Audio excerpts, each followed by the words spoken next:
Halo teman-teman, selamat datang lagi di channel Edukasi Rimba. Channel ini akan menyajikan informasi dan edukasi yang sangat bermanfaat buat kita semua, seputar alam, manusia, Indonesia, bahkan dunia. Edukasi Rimba akan menyajikan materi dengan simpel, gampang dicerna, dan dipahami oleh semuanya. Indonesia merupakan negara besar dengan banyak pulau, suku, dan agama di dalamnya. Tapi tahukah kalian bahwa mayoritas suku-suku besar di Indonesia bukanlah ras murni? Sebut saja suku Jawa, Melayu, Minang, Bugis, dan Batak. Sadarkah kalian, orang-orang dari suku tersebut memiliki ciri fisik yang beragam, seperti rambut lurus, ikal, keriting, ada yang hidungnya mancung, pesek, ada pula yang brewok tebal hingga mulus. Ada pula yang bermata sipit, alis tebal, bibir tipis, bibir tebal, kulit putih, coklat, hingga hitam. Intinya, anggota suku-suku besar tersebut memiliki ciri fisik yang beragam. Berbeda dengan etnis Chinese atau yang disebut Tionghoa di Indonesia yang bisa dikatakan memiliki genetik jauh lebih murni. Anggota etnis Chinese cenderung memiliki ciri fisik yang sama, yaitu rambut lurus, mata sipit, kulit putih, dan jarang yang memiliki bulu tebal di wajah. Intinya, anggota suku tersebut tidak memiliki banyak perbedaan. Atau juga ras Arab, Eropa dengan ciri fisik yang hampir sama di antara anggota etnis. Nah, kenapa hal itu bisa terjadi? Menurut teori migrasi penduduk atau manusia dan kajian antropologi, dulunya kepulauan Indonesia tidak berpenghuni, atau jika pun ada, hanya ada sedikit manusia. Barulah kemudian didatangi oleh migrasi besar-besaran gelombang manusia yang disebut ras Melayu tua. Mereka sekarang mendiami sebagian besar NTT dan Kepulauan Ambon, Maluku. Bukan tanpa alasan, mereka semakin menjauh ke timur karena desakan dari gelombang kedua, yaitu ras Melayu muda, atau nenek moyang dari suku-suku besar di Indonesia.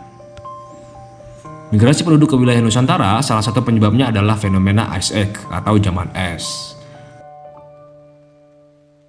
Hal ini akan saya bahas di bab berbeda, termasuk sejarah Pulau Purba Kalimantan yang memiliki batu bara terbaik dunia. Nah, kedatangan gelombang kedua ras Melayu muda ke Indonesia ini tidak serta-merta membuat ciri fisik kita beraneka ragam. Ras Melayu muda diprediksi berasal dari Yunan, Kepulauan Taiwan, dan dataran tinggi di sekitar Himalaya. Mereka memiliki ciri-ciri fisik layaknya orang Mongolia saat ini. Nah, mereka ini tentunya memiliki beberapa kebiasaan yang singkatnya akan saya bagi menjadi dua tipe. Pertama adalah mereka yang ketika sudah menemukan suatu wilayah, kemudian menetap dan nyaman dengan situasi itu, sehingga mereka tidak melakukan interaksi dengan dunia luar atau orang luar, tidak juga menerima orang luar untuk masuk ke dalam wilayahnya, sehingga mereka menetap di suatu tempat, beranak pinak dan membentuk budaya, peradaban, dan bahasanya sendiri. Akibatnya adalah tidak banyak percampuran genetik atau DNA yang terjadi di antara mereka, sehingga ciri fisik mereka cenderung tidak berubah sejak zaman nenek moyangnya. Contoh anggota suku dari kelompok pertama ini adalah suku Dayak di Kalimantan, Minahasa di Manado atau Sulawesi, suku Nias, dan suku-suku pedalaman lainnya yang ada di Sulawesi dan Sumatera. Ciri-ciri fisik mereka diyakini tidak banyak berubah sejak zaman nenek moyang, yaitu berkulit kuning cerah atau putih, mata lebih sipit, rambut dominan lurus, dan jarang wajahnya yang berbulu lebat. Selain itu, budaya mereka memiliki corak yang hampir mirip. Nah, seperti Dayak dan Minahasa, banyak orang yang salah menganggap pakaian adat Minahasa adalah suku Dayak, padahal keduanya berbeda, walaupun secara wajah dan kostum adat mirip. Ini terjadi karena tidak banyak campuran genetik atau DNA, sosial budaya pada kala itu. Namun modern ini banyak anggota suku ini yang akhirnya melakukan perkawinan antar suku, sehingga banyak diantaranya yang memiliki ras campuran alias sudah tidak murni lagi. Sedangkan tipe kedua adalah mereka yang setelah menemukan suatu tempat lalu membentuk peradaban dan kerajaan, melakukan hubungan timbal balik dengan banyak bangsa di dunia. Akibatnya terjadi alkulturasi budaya, agama, termasuk perkawinan campuran dengan ras-ras di dunia, seperti India ketika era kerajaan Hindu dan Buddha, serta Arab ketika Islam menyebar di Nusantara. Para saudagar dari India, Arab, China, bahkan Eropa ini menetap di Nusantara cukup lama, bisa berbulan-bulan bahkan tahun. Tak jarang pula beberapa di antara mereka menetap secara permanen. Nah, banyak di antara mereka yang akhirnya menikahi wanita pribumi, baik secara resmi sesuai adat ataupun tidak.